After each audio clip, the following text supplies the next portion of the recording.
שוב בוקר טוב, יועצת ההנקה, דוקטור ג'ינה וייסמן. בוקר טוב. אז אני רוצה באמת שתתחילי מהמקום הזה, למה זה כל כך חשוב להעניק ובכל זאת להתעקש על הנקה?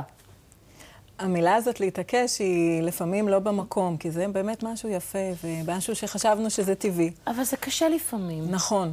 את רוב הקשיים באמת אפשר למנוע, בדיוק כמו שאמרת. הקשיים הם נובעים מזה שהרבה פעמים בחברה שלנו המצב הוא לא טבעי.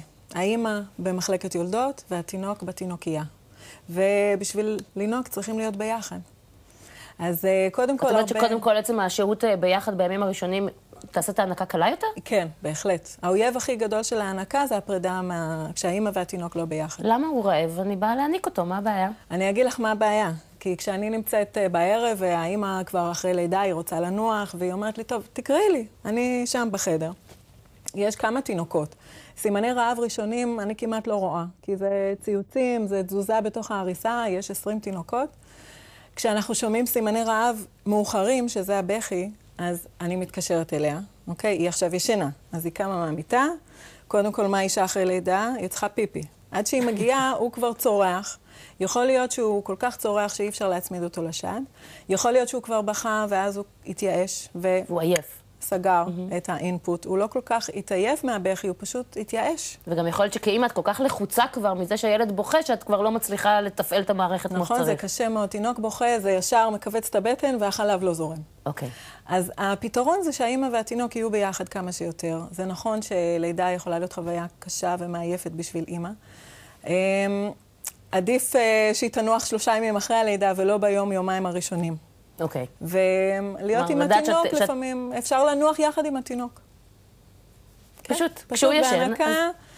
אולי לעשות סביבה בטוחה, כדי שהוא לא ייפול לה מהידיים, אולי להרים את הרגליים של הכורסה, עם כריות, לסדר, וכשהיא מניקה, היא יכולה לנוח. אוקיי, אז מה באמת הבעיות הנפוצות של ההנקה, של תחילת ההנקה? אחד הדברים הכי נפוצים, שהוא בהחלט לא חלק נורמלי של ההנקה, זה הגודש. זה לא נורמלי? לא, לא חייבים לעבור את זה. זה קורה כשהאמא והתינוק לא ביחד, האמא מייצרת חלב, והחלב לא מתפנה מהשד, או בגלל שהתינוק לא עם האמא, או בגלל שהוא נצמד לא נכון. זה את אומרת, אם אני אהיה כל הזמן עם הילד, פשוט לא יהיה לי גודש? איך זה? כן, זה מה שהחוויה של הרבה נשים שהם פשוט יחד עם התינוק. זה נכון שבאופן נדיר יש נשים, לא משנה, יומיים אחרי לידה, בום, 700 cc, אבל באופן רגיל זה לא קורה. זה קורה באופן הדרגתי, כשהתינוק יונק ביום-יומיים הראשונים, כשיש בעצם את החלב הראשוני, הקולוסטרום, זה בכמויות קטנות. הוא מתפנה באופן תחוף, כי הקיבה שלו קטנה, בגודל האגרוף שלו, ואז הוא יונק ארוחות קטנות ותחופות, והקולוסטרום מתפנה, ואז כשנוצר החלב היותר שופע, האמא כבר יודעת להעניק נכון, והיא כבר זורמת עם זה, והחלב מתפנה ולא נוצר גודש, שזה מה שהורס את החזה. כשכל המיתוסים על זה שההנקה גורמת לחזה ליפול, זה לא נכון. זה הגודש שגורם. זה הגודש, ואחר כך הגמילה המאוד מיידית. איך זה מרגיש גודש? לא חוויתי, תודה לאל. גם לא? חזה מאוד גדול ונפוח וכואב, וכמו שני אבטיחים. זו הרגשה מאוד לא נעימה, וגם זה מסוכן. מה זאת אומרת? למה זה מסוכן? גודש יכול להפוך מהר מאוד למצב מסוכן של דלקת בשד, שלפעמים נוח אחר כך לחיידקים להתיישב שם, וזה מצב של זיהום, ואז צריך אנטיביוטיקה, וזה בהחלט לא מה שאישה אחרי לידה צריכה. בוודאי שלא. אז הדרך היחידה למנוע את זה, זה פשוט לדאוג שהתינוק נצמד נכון. ולהיות עם התינוק. עכשיו, העניין הוא שכשיש גודש, אז עוד יותר קשה לו להיצמד, נכון, לתינוק? את צודקת מאוד, בדיוק אפרת. כי הוא החזה ענק. נכון. אז זה אחד האתגרים שאנחנו יועצות הנקה, וגם האחיות שעובדות במחלקת יונקים ויולדות, מנסים שאם כבר יש גודש, לנסות אולי לרכך קצת את השד, ואז מיד לרוקן אותו קצת? קצת לשאוב, כן. אבל מה הבעיה? שאם קצת שואבת, אז השד חושב שהתינוק צריך את החלב הזה וממשיך לייצר. זה נשמע כמו קסקדה של הסתבכויות. אז צריך, אם יש גודש, זה לקבל עזרה מאוד מקצועית ומהר. לא לנסות להגיד, טוב, זה יסתדר. אוקיי. לקחת את התינוק. את הכבשה. כן, יש לנו פה את התינוק שלנו. פתאום צץ הכבשה. צץ הכבשה, ולדאוג שהתינוק צמוד נכון. הרבה נשים מניקות לא נכון, הן מחזיקות את התינוק פה בזווית המרפק. המרחק פה לציצי הוא קצת רחוק, ואז נשים מתחילות לנסות לדחוף את השד לתוך הפה, זה יוצא מאוד כואב ולא נוח. אז איפה המקום הנכון של הראש? אז צריך קצת להזיז את המרפק לפה, להביא את התינוק ממש לשד, ולפעמים הדברים מסתדרים רק מזה. אוקיי. ויש גם אבל פצעים וסדקים. הכל יכול להימנע מזה שהתינוק יצמד נכון. צריך לעזור לתינוק, לאפשר לו, אם קצת מחזיקים, את רואה איך אני הפכתי ידיים?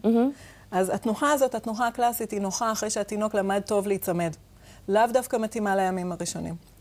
אם האמא מחליפה ידיים, יש לה פה מנוף. והיא יכולה עם היד הזאת, אם היא רוצה, לתמוך בשד.